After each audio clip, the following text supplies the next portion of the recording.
Welcome to the Coralosophy Podcast. I'm Chris Muntz, and we're going to start this Thanksgiving episode with a thought experiment. I want you to picture your life, and I want you to go down to the nitty-grittiest of details. That meaning your early morning routine when you wake up. How do you feel emotionally? How do you feel physically?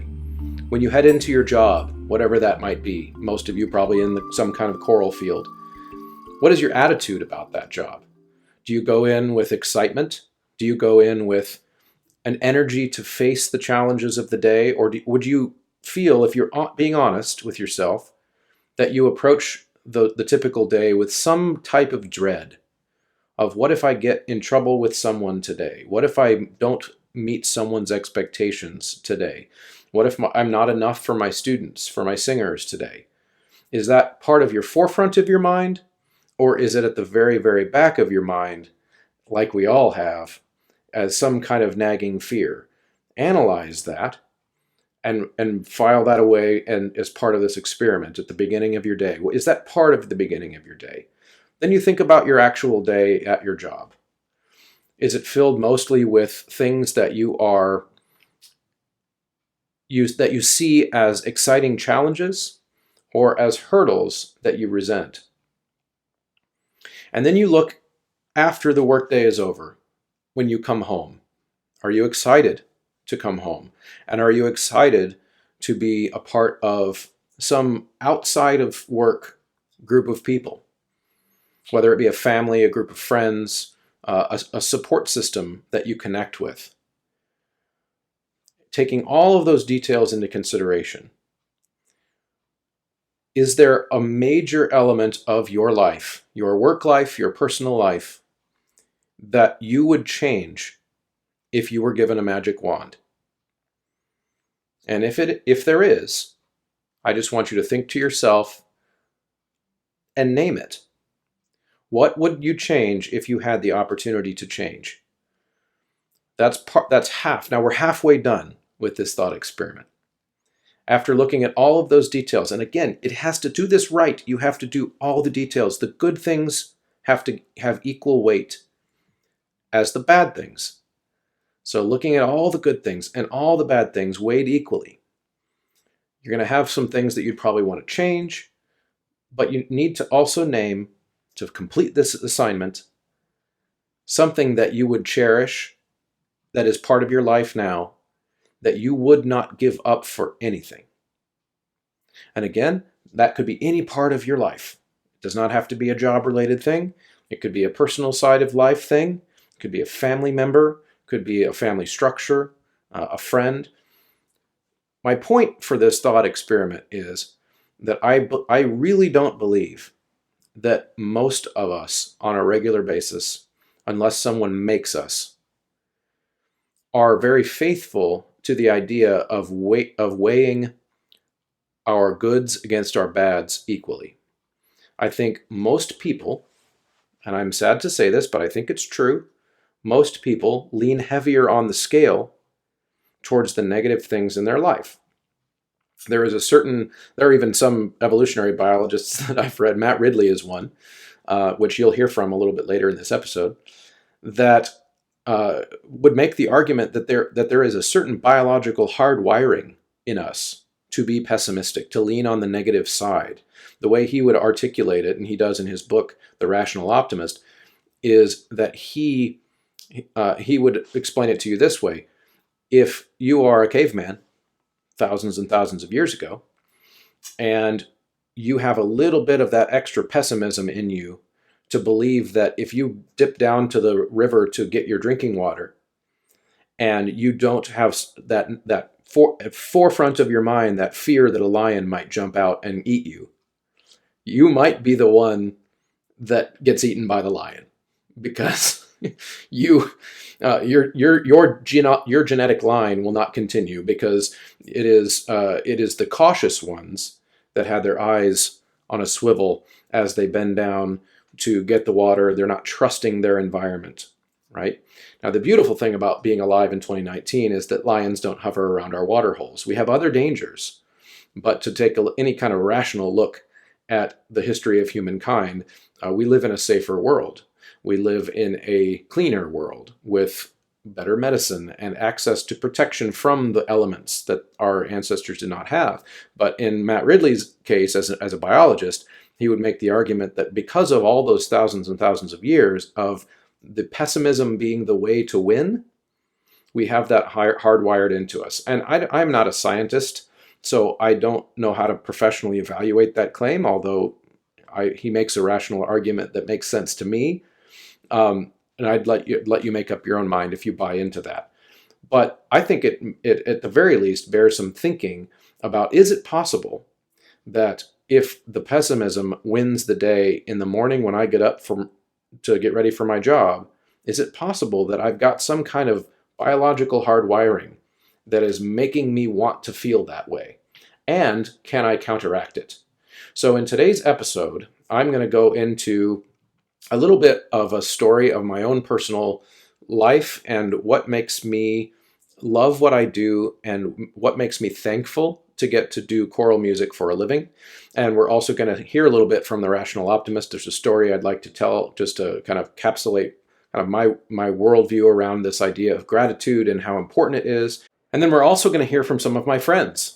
I asked them to share a little bit on their own, just to record from wherever they were, a message to you all about what they love about their profession and why they're thankful to be part of choral music for a living, and why they're grateful to have it be a part of their life. So we're going to hear from my friends Ryan Board, Giselle Wyers, Jennaya Robison, Ryan Main, Robert Gibson, Mark Lawley, and Andrew Crane. So stick around for that. That's going to be lots of fun. Their messages are all so interesting and unique. Before we get to that point, though, I would like to just give a little shout out. As you all know, it's very, very important to the success of this show to have locked in some affiliates on the program that are able to make the financial side of the show work. One of the things that I will say first off, before I even get to that point, is that I'm feeling a lot of gratitude right now on a personal note for my wife, Beth, and I am recording right now for the very first time in a brand new renovated space that in our house. But some of you have seen over the last few episodes, like the guest room, the little kids style guest room that I've been in is gone. That's all been torn out and redone. And my wife is just so brilliantly talented and has such an eye for design. And because she felt like I deserved a space for this show, she went out and created one. And so I feel a lot of gratitude for that.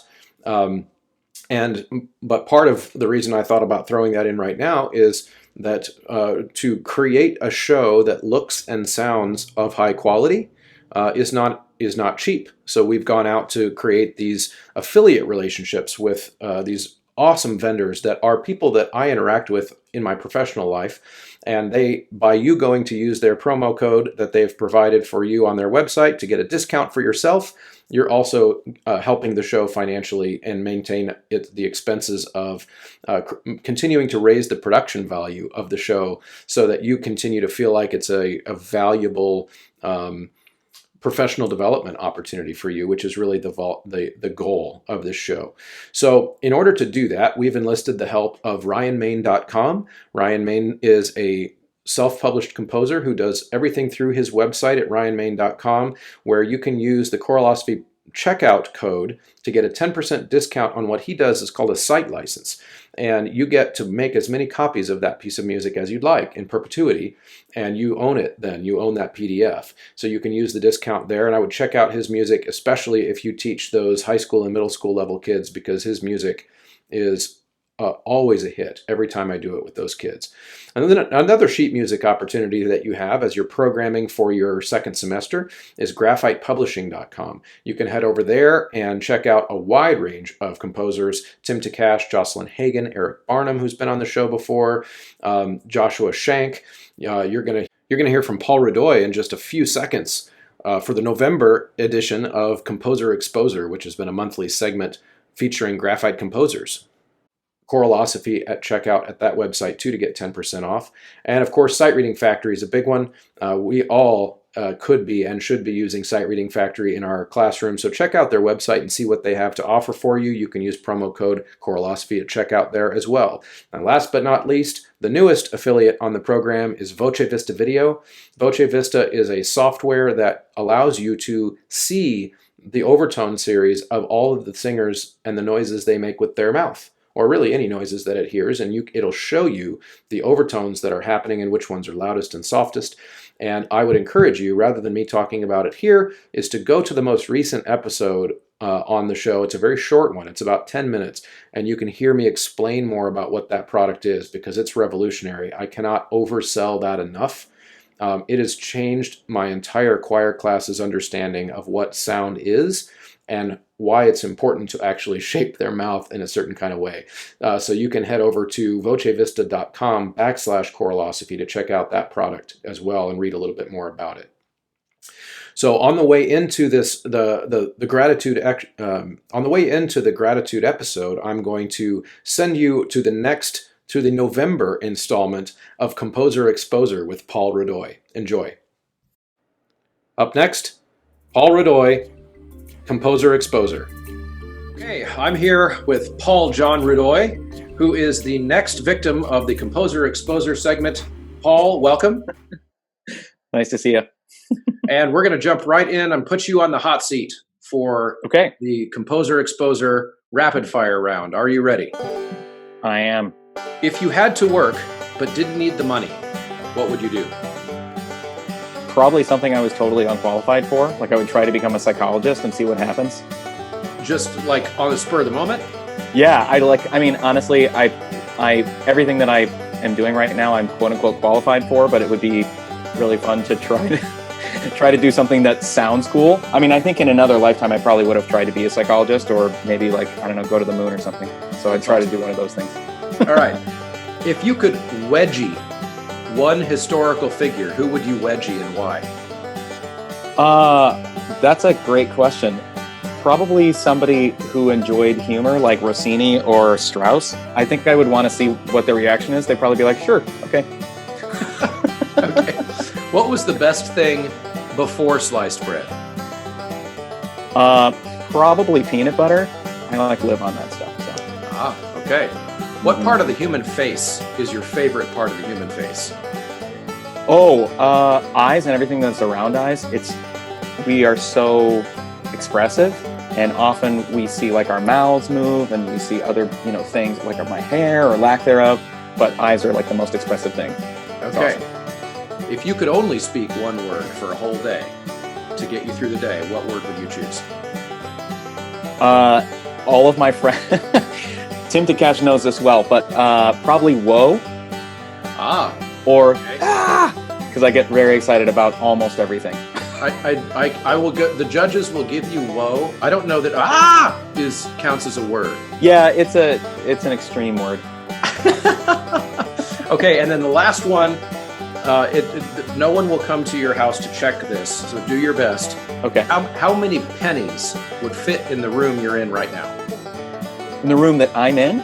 I don't know. It's a pretty big studio. Probably 10 or so. 10 pennies? Oh, 10 million pennies. I love that. Yeah, 10 giant pennies. Yeah, okay. Exactly. Gotcha. All right. Well, you survived. Yeah. All right. So tell us about some of the work that you've published on graphite. If you had to pick a favorite thing you have on graphite, what would that be? Yeah, I mean, I guess I should say that the pieces on graphite that have been successful, specifically Jennaya, has really taken off, and I've really enjoyed experiencing that with people. But if I were a dog, the piece that I wrote last year and published last year is, I think, the most dear to me because it kind of came out of nowhere, similar to Jennaya. And I don't have a dog. And I saw that text and I decided I wanted to set it. And by the time I finished, it's because of the poem, but by the time I finished the piece, I was just weeping daily trying to get through it. Because the poem is so great. It goes from the moment of peeing on the side of the road to finding the right master for you, including if you're beaten, you have the ability to leave and find a better master. And then at the end, it's I bring if I were a dog, I would bring the stick back and that would be my heart. It's I just can't, I don't know. So setting that made me realize that a newfound respect for animals and pets and how they affect us emotionally. And I'm So really proud of the piece. So do you have a dog now then? we weirdly, we got a dog, but it was through the grapevine. So it was a 9-year-old corgi. Okay. And it turned out that she had late stage kidney disease. So she died within 2 weeks of us getting her. But as sad as that is, it also was a real blessing in disguise because we were able to give her a really comfortable environment, which to die. And that's something that many humans and many animals don't get. So I'm excited to get a slightly younger dog at some point. Yeah, so that's really cool. And I will also vouch, listeners, I will vouch for Jennaya. We just did that with our boys at school. And great. Yeah. My associate teacher bought it and mostly did most of the teaching. We team teach. It's a larger choral program, high school choral program. We did it with our beginning boys. And cool. We could have done more with it, of course, with our older boys, but it was they loved it and we were able to be creative with it. So that one I would recommend for sure, but I'm going to have to check out the dog piece because I'm definitely a dog person. Oh, thank you so much. Yeah, I Jennaya and If I Were a Dog both just kind of wrote themselves, which is always a wonderful surprise as a composer. Mm-hmm. So yeah, well, thank you so much. And we're really excited to check out some of your music. And make sure that people head over to Graphite and check out some of Paul's music. And I'm sure you're working on more. Do you have any coming up? Yeah, actually, I'm a part of an art song consortium with 4 different composers in Graphite. And so this is a setting of a translation of a mystic poet by Daniel Ladinsky. It's St. Thomas Aquinas. And it's called The Pulse of God. And I've split it up. It's one poem, but I've split it up into 3 small miniatures. So it is a song cycle, but each is 1 to 2 minutes. I'm excited because it's starting as a song cycle, but I'm definitely planning for it to be a choral piece as well. That's great. And for a lot of us in the choral profession, we are choir directors, but also teach private voice lessons and do all the other things. So there'd be an opportunity to find some new and interesting lit for your kids. Well, thank you, Paul, for coming on, and have a great day. Thank you. As promised, I'm going to start this segment with a selection from The Rational Optimist by Matt Ridley, which is, by the way, a book that I highly recommend if you are interested in gathering information about the world we live in a way that attempts to just detach us from the phenomenon that I was discussing at the beginning of the episode in the open, that we are hardwired to be pessimistic. And if you're interested in learning some hard data about maybe some of the ways we shouldn't be pessimistic, maybe that there is room for optimism in the world, this is an excellent book that changed the way I looked at the world almost completely. And I'm going to read a little bit of an excerpt from the opening of this, so I hope you enjoy.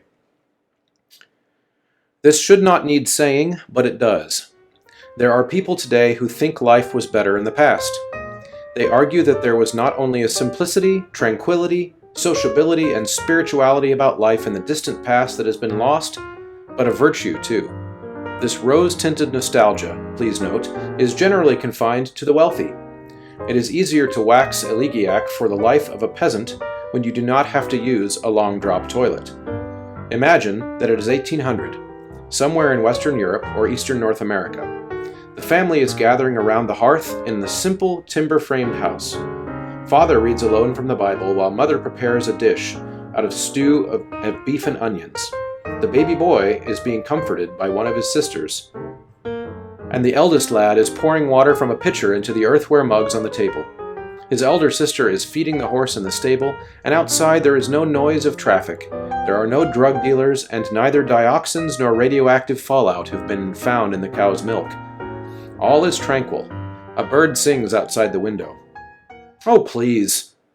This is one of the better off families in the village. Father's scripture reading is interrupted by a bronchitic cough that presages the pneumonia that will kill him at 53. Not helped by the wood smoke of the fire, and he is lucky. Life expectancy in England was less than 40 in 1800. The baby will die of the smallpox that is now causing him to cry, and his sister will soon be the chattel of a drunken husband. The water the sun is pouring tastes of the cows that drink from the brook. Toothache tortures the mother. The neighbor's lodger is getting the other girl pregnant in the hayshed even now, as her child will be sent to an orphanage. The stew is gray and gristly, yet meat is a rare change from gruel. There is no fruit or salad at this season. It is eaten with a wooden spoon from a wooden bowl.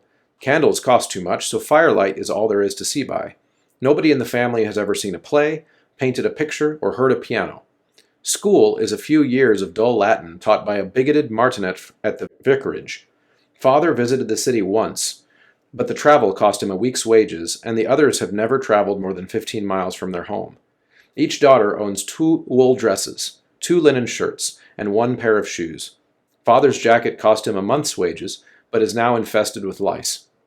The children sleep 2 to a bed on straw mattresses on the floor, and as for the bird outside the window, tomorrow it will be trapped and eaten by the boy. What is the moral that Matt Ridley is trying to point out to us here? When we learn about history, and when we form our opinion about the world that we have inherited from our ancestors, we learn about history from our history classes, which are ultimately history of wealthy people. Those are the ones signing the treaties that we learn about in high school history class, right? And we learn from movies, where all the stories from the movies are about the people who live in the castle, right? But for the average person, and the story that you just heard was a representation of what would be the average wage earner on planet Earth in a middle-class industrialized country. So that's not even talking about the third world back in the 1800s. We're talking about the typical working class British, American, Eastern European person. That second part of the story was what life was really like. When you start to read the statistics that prove that that's true, and you wrap your mind around really the breadth of that and what that means for the world we live in today, even on the days that we wake up, and think back to the thought experiment that I had you do at the beginning, even on those days that we wake up and we think that we are just so unfortunate, we're not. And my thought about that information is that first is an overwhelming sense of gratitude to be alive when I'm alive. That to me overwhelms my thought process every single day. And it's something I try to pass on to my children and to my students at school, but mostly my children because that's my job, is to override their sense of pessimism with a sense of gratitude. It's extremely powerful for your worldview and for your psychological health. And the data shows that it's the more accurate worldview, which I find interesting because that's not what we get from the news, right? We get a very contradictory story from the news. And there's a lot of, it's a whole different podcast episode, by the way, about why the news wants us to think about that. But the short version is, are you more likely to tune in, which is how they make money? Are you more likely to tune in if you're afraid for your life, or to hear about good news from every town? Just the reality is we wouldn't tune in for the Good News Network. We want to hear, again, we want to be the caveman leaning down to the water, looking around for all of our problems because we think it will save us, that we'll be ready if something bad happens. Right? That's again hardwired into us. But the reality is the world is getting better. So here's another one for you choir directors out there, a way to think about this. If you were going to make a living as a musician 200 years ago, you were not a choir director. You were an organist, a composer, a teacher of the singers, probably a full-time employee for a court of some kind or a church. Those were your choices. But the idea of today that we get to specialize in the voice and directing choirs and furthering choral music. As you heard Tony Silvestri say in a recent episode, that we believe, he and I agree, that we are having a renaissance of choral music. Well, I don't think we should ignore the influence of having now of several generations in the last, especially since ACDA has been founded, generations now of people who specialize in directing choirs. In the grand scheme of music, that is a really new thing. Like there was no high school choir director for a living 100 years ago, or 150 years ago for sure. You had to be a jack of all musical trades the further back you go. I mean, I'm old enough to know some of previous generation choral directors that would still remember the days when in order to get a job at all directing a choir, you had to be an organist. You had to also be an organist. And so think about how much time you've spent as you have learned to be a choir director studying specifically the voice. Well, if you're spending all of your time as a young musician learning to play the organ, you're not studying the voice. You've got to choose a specialization, and we get to do that. We get to live in 2019 where people can specialize down to the nitty-gritty area, and we've even got folks in our profession that specialize within the choral profession. You've got people who specialize in gospel. You've got people who specialize in jazz. You've got people who specialize in show choir or in children's choirs or in collegiate choirs. And we can even zero in on, for example, I could say I'm an expert in X time period of choral music. And we still have room for that person. That's amazing. So I feel a ton of gratitude to get to do this profession academically at a time and be alive at a time when we have an economy that supports that. Of course, we can all go out there and complain about how we don't get paid enough as teachers. But the bottom line is, I'm making a living. Quibbles aside about how much I think I should be getting paid, and all teachers do, and we should advocate for ourselves. But the point is, I get to do choir. I get to wave my fingers and noises come out of people's body, and then at the end of the month, a paycheck that sustains my family arrives in my bank account. That's ridiculous. In a historical standpoint, if you look at with the broad view of human history, the idea that 200 years ago, the average human's main concern every day, and that story that I read you at the beginning of this segment, the main concern on most days was just earning enough to survive the day, tracking down enough calories to survive, and fast forward, a very short amount of time in the broad spectrum of human history. Fast forward just a little bit of time, and all of a sudden, I've got a house because I wave my fingers. Imagine telling that to a farmer in 1850. He would laugh at us. Like, how is that possible that we could live in a world that supports that? So I'm not saying don't complain about teacher pay. Advocate for yourself, but do it with some perspective. We are so lucky. We are so lucky to do what we do. So I'm feeling very Thanksgiving-y right now as it relates to the choral profession, and not to mention this podcast, and all of you listeners, and those of you who have stuck with this show from the beginning, and the people who have just recently joined and subscribed. And so I encourage you to, if you have not yet, subscribe on a device, leave a rating, send an email to choralosophy@gmail.com. Make sure you reach out and be part of the conversation. We also have a Patreon page, which is patreon.com/choralosophy, where you can be part of the inner circle, so to speak, where on that site we have some patron-only episodes once a month. We also have some other perks. There's a t-shirt. There's some extra resources for some of the nuts and bolts episodes that I do. There's also, and this is a new thing, I'm going to start leaking guests on the Patreon ahead of time so that Patreon members can ask the guest questions ahead of time. So head on over to patreon.com/choralosophy and join over there for as little as $3 a month. That's the cost of a coffee.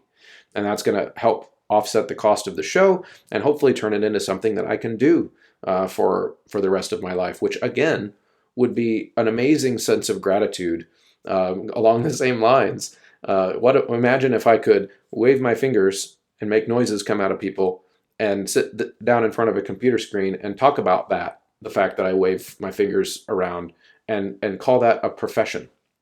That is just amazing. Being a human is awesome. Being a human is so awesome. And to live in a world like that in 2019. So I'm feeling very grateful for that. On a personal note, I mentioned already early in the episode, I'm so thankful for my wife, Beth, but I'm also just thankful to be a dad and to be a part of a family. I think about that every single day. One of the things that rides my mind as I drive into work every morning is just that sense of purpose that being part of a family gives you. So I'm very, very grateful for that as well. What I'd like you to do, if you're willing, is to go on the Choralosophers Facebook page, if you've not already joined there, and just drop a note this week of what you're thankful for. So I strongly encourage you to do that. I'd love to hear from you. And I'll do a little reminder there at the end of that as well. I'd like to move next into a little string of some messages from my friends. I mentioned earlier, you're going to hear from some choral directors from a lot of levels of teaching and a lot of levels of experience that I tried to put together a diverse panel of, collegiate folks and people who work with middle school children and a variety of different perspectives, high school person, just to get an idea of why they like the choral profession and what it means to them. And I was pleasantly surprised. I think you're going to enjoy. You ask a bunch of people the same question, and there's a little bit of fear you might get a bunch of the same answer. But they were all so interesting and unique. So stick around and listen to these next little stories from the guests, and I think you're going to really enjoy. Hey, Andy Crane here, Brigham Young University, from the hotel room on a guest conducting gig, and I thought I'd take a minute to respond to Chris's request about why I do what I do. I think if I had to answer that, it goes back to high school when happenstance I got involved in choir. I didn't really sing much before then, and kind of did it for social reasons in high school. And I had a teacher who was so great. I remember singing Mozart and Brahms and Monteverdi and Palestrina, Carmina Burana, like all this stuff in high school. And later would find out that not everybody had that same high school experience. But I just so happened that I was brought up singing those great works as a high school student. And so I always have had this great love of the art form. And I still love it just as much to this day. I love singing this stuff. I love conducting it. I love rehearsing it. And I love seeing other people love it also. And being and interacting with like-minded folks who are just as nerdy about choral music as I am. I haven't gotten tired of it yet, and don't think I ever will. I wake up every morning just excited to engage with this art form more. So I guess that's just a simple answer as to why I do what I do. Happy Thanksgiving, everybody. Bye. Hi, everybody. Ryan Board here from Pepperdine University, and happy to say a few words for choralosophy. Why choral music? First, why did I get into it? And second, why do I continue to be into it? And why do I like to teach it? And really hard, profound questions to ask, and yet clearly there's something there, because all of us crazy choral directors just love to do this thing. So for me, I think the first thing I'll say is I got into choral music because I could not be in it. And I'm sure that's the same for a lot of people, but there was something for me about within a group of people getting together and seeking out ways to express the greatest depths and the greatest breadths of human expression. And I don't know why that gets into a person like it does, but I think as human beings, once we have all of our basic needs taken care of, this idea that we would seek out relationship and understanding is fundamental and primal to our very nature.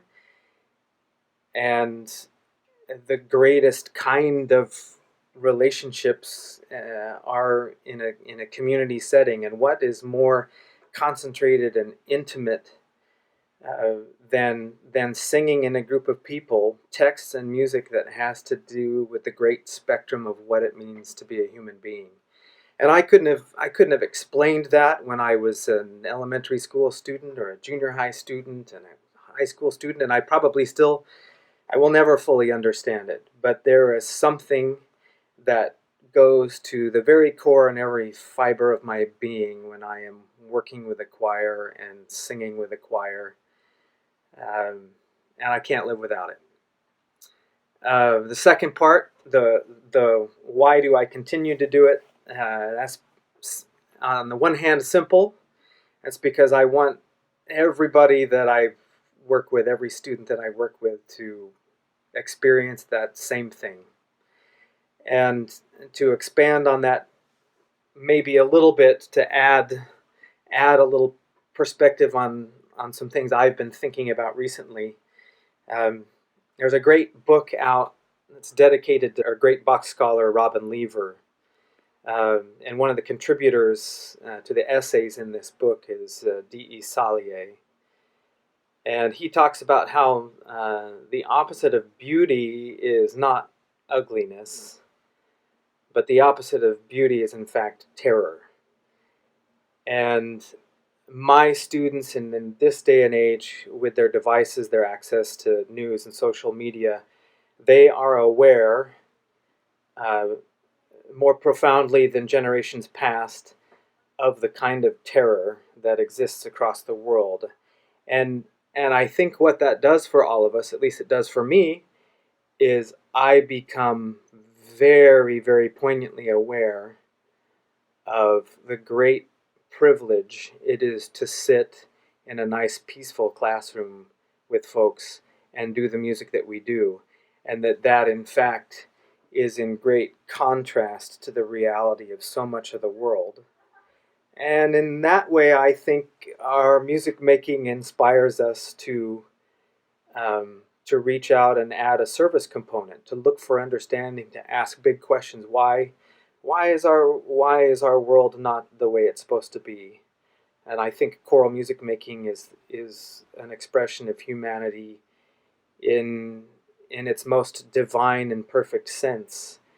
And to seek to share, to understand, and to look at why the rest of the world or parts of the world cannot be engaged in this kind of momentary artistic expression of the highest spiritual level is a big question and needs to cause us to ponder. And so I enjoy bringing all those things to the table for my students, and it feeds me every day, brings me a tremendous amount of satisfaction and meaning to my life. So, thanks, Chris. Happy to have an opportunity to answer that question. Love you all. Bye-bye. Hi, I'm Jennaya Robison, coming to you from Luther College in Decorah, Iowa. I want to talk to you today about perfectionism. So about 18 months ago, I had some vocal issues that rendered me completely voiceless.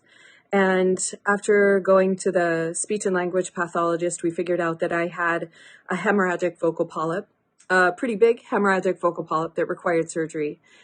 And after surgery and 6 weeks of complete and total vocal rest, I was able to start speaking a little bit again and prepare for a pretty big conducting gig that I was excited to do and didn't want to give up. But getting in front of these students for an entire week was a huge feat. I couldn't do anything. I couldn't sing. I could hardly talk. I had never in my life felt so imperfect and so vulnerable. And it was through that week of showing these students that I had limits and I had weaknesses, that it created a musical experience that I can't quite put into words. For a group of high school sopranos and altos, I think it was one of the most important lessons for us all to sit around and learn, because we talked about it in the choir that as women, often we're socialized very differently than our male counterparts in society, and that we socialize boys to be brave and we socialize girls to be perfect. And suddenly I was very far from perfect. And what I loved and why I came into this profession, that's singing, I couldn't do anymore. And I really didn't know if I ever could again. And it created the most beautiful relationship between me and the singers that I've ever experienced. And suddenly it allowed them to be able to also be vulnerable and show that they weren't perfect and to open up. And we had hours one night after a rehearsal where we sat around and we talked. They shared their pain. They shared their feelings of loneliness and imperfection and vulnerability. And it is a night that truly I will never forget. And it changed my life because I believe that through what I am called to do, and that is to make music as a conductor and choral music specifically, that our goal is not just making perfect music, but it's the music that helps us to understand what it is to be better people. And Mark Lawley from Willard High School. The thing that I continue to find so fascinating about choral music is how much we really need each other. It just takes one singer who decides to pollute the vowel or not blend or not be in stylistic agreement with the ensemble for the experience not to be a cohesive and artful one. And how it takes the conductor and every single singer, and if there is an accompanist, working together to create something of beauty. And I love the parallel that we can draw between choral singing and living as a healthy contributor, as a citizen of the world. And I still maintain that if every single person in the world sang in a choral ensemble and understood what it takes to create something of beauty, sometimes we have to give up our idea of what our best sound is so that we can blend with the ensemble, so that we can move with great precision and yet flexibility to allow the music to truly speak. And those same things can happen in life if we're sensitive to people on our right and our left, people that we work with, people that we encounter at the grocery store. We can create ensemble wherever we go. And that is my mission, to help high school students understand how they have a voice. They have an important voice, but also they need to find ways to be a part, to be a healthy contributor, to make things better. You know, I love saying that when we enter the room, we affect the climate of the room, we affect the temperature, and we're responsible for that. So being awake and aware to always bring love, care, and to be a part of what is going on and not to be lost in our own story. So those are the things that I find intriguing and meaningful about choral music. I hope you all enjoy a great Thanksgiving. Hi everyone, my name is Ryan Main. I'm a composer and I'm the director of the Youth Chorus of Kansas City. And I'm also a sponsor and a fan of the Choralosophy podcast. And I'm here today to share with you some of what motivates me and inspires me as a creator and as a director. And hopefully there will be something in this that inspires you too. And so a lot of my philosophy comes from my experience as a teacher in a public school. I started teaching in 2009 in a middle school outside of Kansas City, Missouri, and in a program that was really non-existent. And my goal was to build something that would serve my students who were in a very low-income situation, something that would serve them well and give them something to strive for, a reason to work hard, or something to take pride in. And what I realized in the first few years there was that no one could see my vision and no one could see what was in my head. And a lot of times when I tried to talk about what the performance was going to be like, or what it would be like if we could perform at a state conference or a regional conference, that didn't really mean much to my students or even my administrators. But what did matter to them was if I could take them one step closer to that every day and every interaction. And to say that another way, what I learned is that Great programs are built one interaction at a time. A great nonprofit, a great business is built one conversation, one positive interaction at a time. And that now informs really everything that I do. I look at every interaction as an opportunity to make whoever I'm talking to feel valued. And I'm not perfect at it. I fail sometimes, but that is how I look at the people around me, the people that I work with, the directors that I'm lucky enough to work with as a commissioned composer. Everyone wants to feel valued, including our students. And if we take that philosophy into each interaction, if we view the long-term goal as being built by bricks of just one conversation at a time, I think that it can sometimes change something that sometimes feels frustrating, that people can't see what's in our head, that our students don't necessarily see the value in going home and learning their music immediately.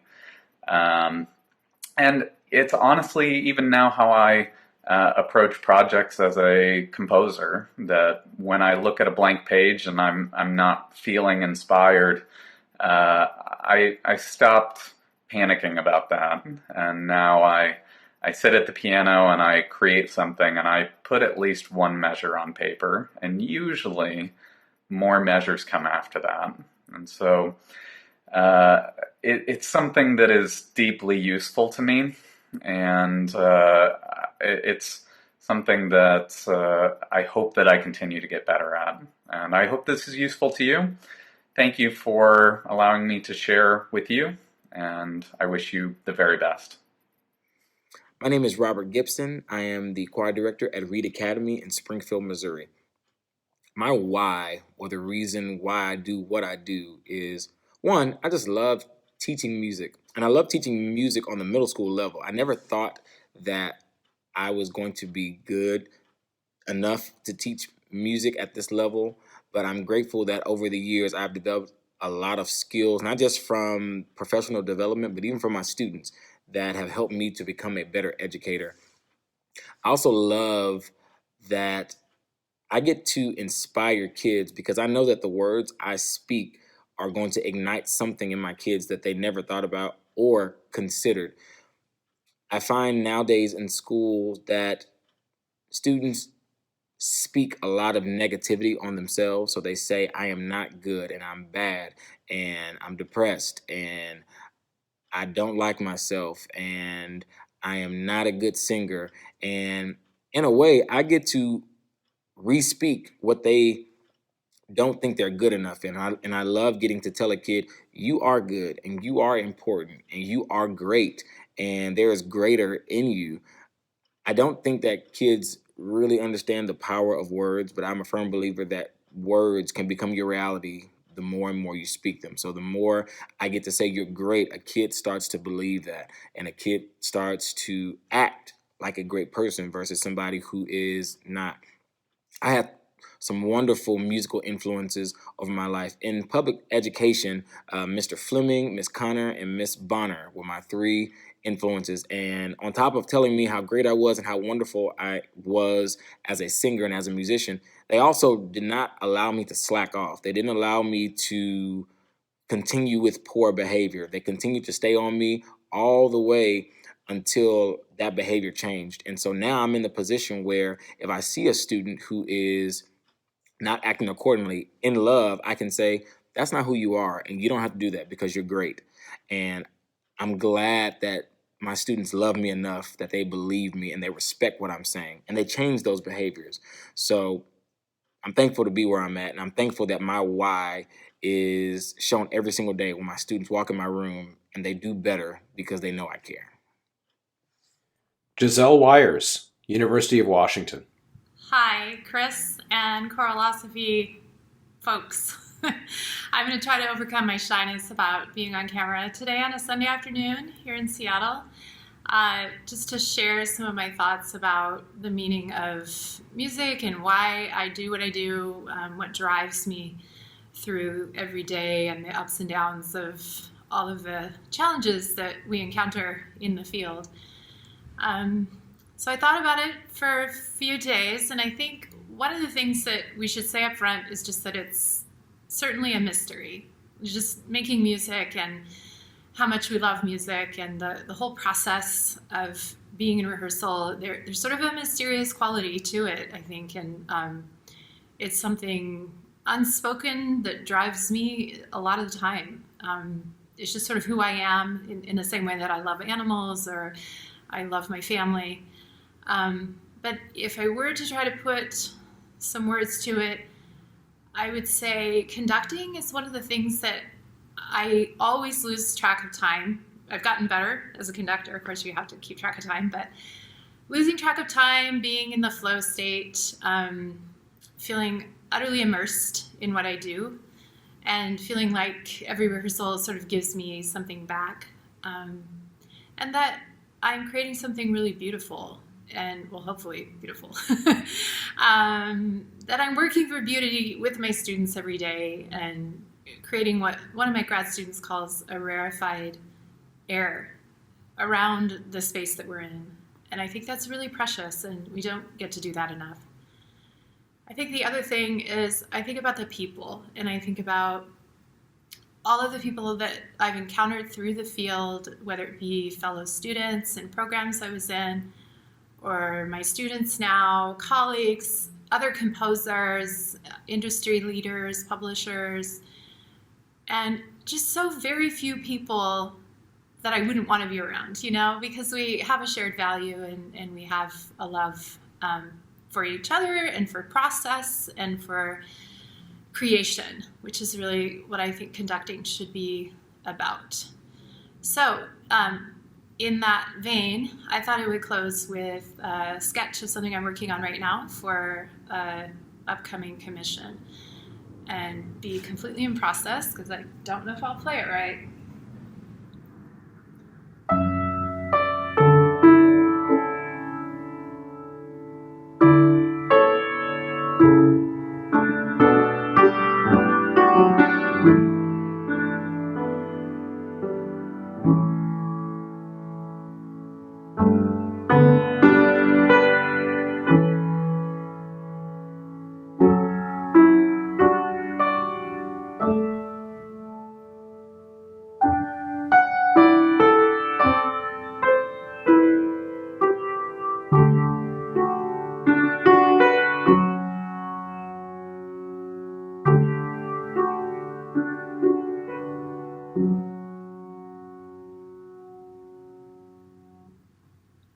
So at risk of offending everyone, leaving you on a deceptive chord that's unresolved, thank you again and have happy holidays.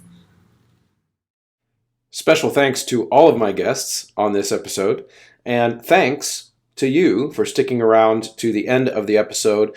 And I hope, if nothing else, in this Thanksgiving week episode, I've given you the spur, and these stories have given you the spur in the side to reflect a little bit on your own life and your own career, and looking for the things to be thankful for, and trying to articulate them and learn to name them. And one of the activities that I did just this week, just today actually, as I record this with my students, was sit down all of the classes and made them, uncomfortably in some cases, listen to and talk through some of the things that we are thankful for in the choir classroom environment and then in their own personal lives, just making it a share time and a group building time, which at the high school level, many of you know, is critical.